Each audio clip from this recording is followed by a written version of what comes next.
വിജയുടെ കരിയറിലെ അവസാന ചിത്രം എന്ന പ്രത്യേകത കാരണം പ്രഖ്യാപനം മുതൽ തന്നെ വാർത്തകളിൽ ഇടം പിടിച്ച ചിത്രമാണ് ജനനായകൻ. ചിത്രത്തിലെ പക്ക ബ്ലാസ്റ്റ് മോഡിലെത്തിയ ദളപതി കച്ചേരി സോങ് ആഘോഷമാക്കിയിരിക്കുകയാണ് ആരാധകർ. സജീവ രാഷ്ട്രീയ പ്രവേശനത്തിന് മുന്നോടിയായുള്ള വിജയുടെ അവസാന ചിത്രമായ ജനനായകനിലെ രാഷ്ട്രീയം ഡീകോഡ് ചെയ്തിരിക്കുകയാണ് സോഷ്യൽ മീഡിയ ഇപ്പോൾ. വിജയുടെ സിനിമാ ജീവിതത്തെയും രാഷ്ട്രീയ ജീവിതത്തെയും ബന്ധപ്പെടുത്തുന്ന ഒട്ടേറെ ഘടകങ്ങൾ ഗാനത്തിലുണ്ട് എന്നാണ് സോഷ്യൽ മീഡിയ കണ്ടെത്തിയിരിക്കുന്നത്. തമിഴക വെട്രി കഴകം പാർട്ടിയുടെ അടുത്തിടെ നടന്ന പരിപാടികളിലെല്ലാം നരച്ച താടിയുള്ള ലുക്കിലാണ് വിജയ് എത്തിയത്. ഇതേ ലുക്കിൽ തന്നെയാണ് താരം ഗാനത്തിലും പ്രത്യക്ഷപ്പെട്ടിരിക്കുന്നത്.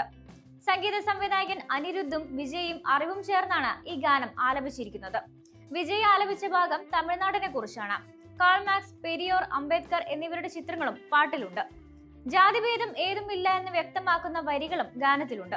വിജയ് തന്റെ രാഷ്ട്രീയ ചടങ്ങുകളിലെല്ലാം പെരിയോറെയും അംബേദ്കറെ കുറിച്ചും സംസാരിക്കാറുള്ള കാര്യമാണ് ആരാധകർ ചൂണ്ടിക്കാട്ടുന്നത്.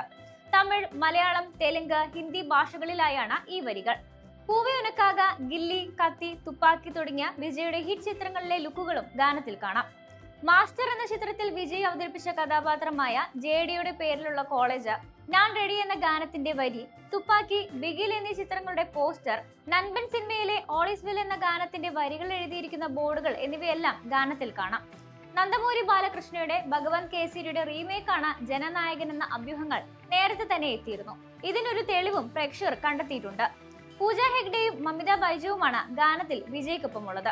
ഗാനത്തിൽ മമിത അണിഞ്ഞ മാല ഭഗവൻ കേസരിയിൽ ശ്രീലീല അണിഞ്ഞതാണ്. അതിനാൽ ഈ രണ്ട് കഥാപാത്രങ്ങളും ഒന്നാകാനാണ് സാധ്യത എന്നാണ് സോഷ്യൽ മീഡിയയുടെ കണ്ടെത്തൽ. പാട്ടിന് നേരെ വിമർശനങ്ങളും ഉയരുന്നുണ്ട്. പാട്ടിന്റെ വരികൾക്കിടയിൽ ഇടയ്ക്കിടെ ദളപതി എന്ന വാക്ക് കയറി വരുന്നുണ്ട്. ഇതാണ് പ്രേക്ഷകരെ ഒന്നടങ്കം ചൊടിപ്പിച്ചിരിക്കുന്നത്.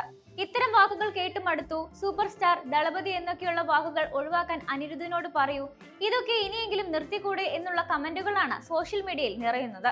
സജീവ രാഷ്ട്രീയ പ്രവർത്തനത്തിലേക്ക് ഇറങ്ങിയ വിജയുടെ സിനിമാ കരിയറിലെ അവസാന ചിത്രമാണിത്. ജനനായകന് ഒരു ശക്തമായ രാഷ്ട്രീയ ആക്ഷൻ ഡ്രാമയായാണ് ഒരുങ്ങുന്നത്.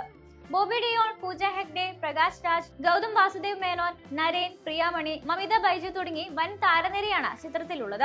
അനിരുദ്ധാണ് ചിത്രത്തിന്റെ സംഗീത സംവിധാനം നിർവഹിക്കുന്നത്. ചിത്രത്തിലെ അഭിനയത്തിന് വിജയ് വൻ പ്രതിഫലം വാങ്ങുന്നു എന്ന റിപ്പോർട്ടുകൾ നേരത്തെ തന്നെ എത്തിയിരുന്നു. ജനനായകൻ എന്ന ചിത്രത്തിലെ അഭിനയത്തിന് വിജയ് 275 കോടി രൂപയാണ് വാങ്ങുന്നത് എന്നാണ് ബിസിനസ് ടുഡേ റിപ്പോർട്ട് ചെയ്തിരുന്നത്. ചിത്രത്തിന്റെ ലാഭത്തിൽ ഒരു പങ്കും നൽകാതെ മുൻകൂർ ഫീസായി തുക പൂർണ്ണമായും നൽകിയതായിട്ടായിരുന്നു റിപ്പോർട്ട്.